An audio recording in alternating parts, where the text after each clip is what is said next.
Assalamualaikum warahmatullahi wabarakatuh. Saya Muhammad Hanan bin Norman selaku Ketua Kumpulan. Dan saya Muhammad Amirul Hakim Ibn sebagai pembentang. Seterusnya saya Nurul Mazinila binti Kamil Fazli selaku penganalisis. Dan akhir sekali saya Nur Wafah Karisha binti Muhammad Fahmi sebagai penyunting video. Selamat menonton. Ucap. Tengoklah video awak ni teruk. Yang lain okey je. Awak pun sebenarnya okey, cuma bahasa 11 tak okey. 11 okey, lain okey, payah ni. 42 pun tinggi lah okey ni. Muncul lah, tengok kata kau. Tas 52, kurang banyak je. Korang tengok ni.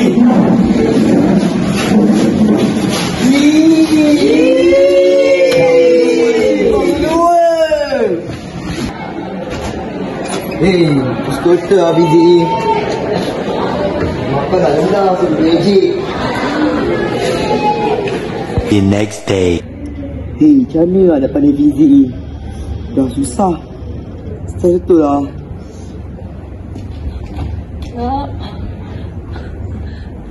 Aku dengar kamu nak mana BZE?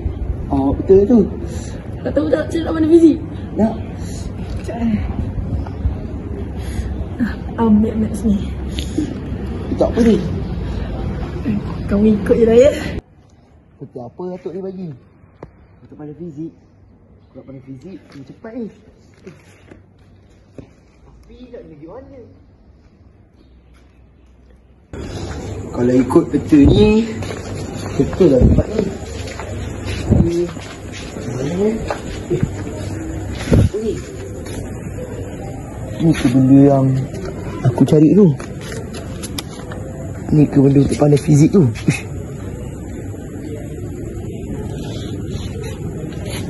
Apa ni? Oh ya, ni lah benda untuk pandai fizik tu. Lepas ada nota, ada game pula. Uish, betul lah. Berikan ciri-ciri pengelasan bintang. Senang macam ni. Waktu exam bolehlah skor. Soon after. Ucap, ambillah kertas awak ni. Aku nak ambil kertas ni. Kau dengar lagi macam ni?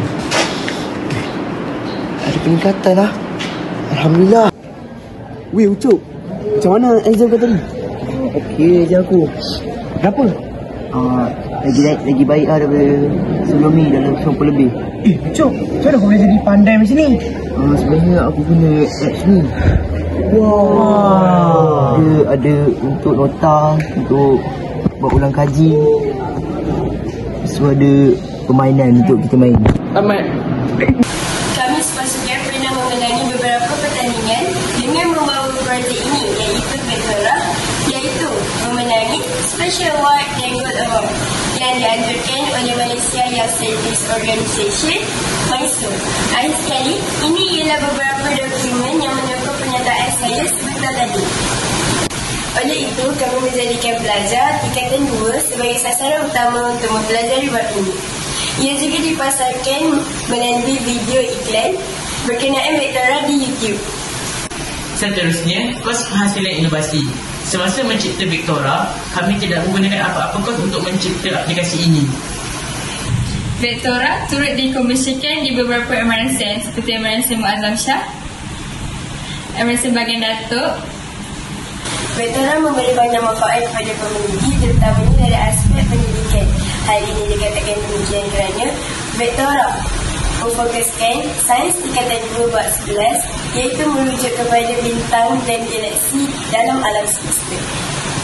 Vektora mengaplikasikan SDG keempat iaitu Quality Education. Hal ini kerana Vektora mampu untuk membantu pelajar yang lemah dalam subjek sains tingkatan 2 bab 11. Baiklah, ini ialah graf yang telah dihasilkan oleh kami untuk menunjukkan pre-test dan post-test. Berdasarkan graf ini, kelihatan peningkatan secara drastik akibat penggunaan Vektora oleh pelajar tingkatan 2. Sekian, terima kasih. Bye.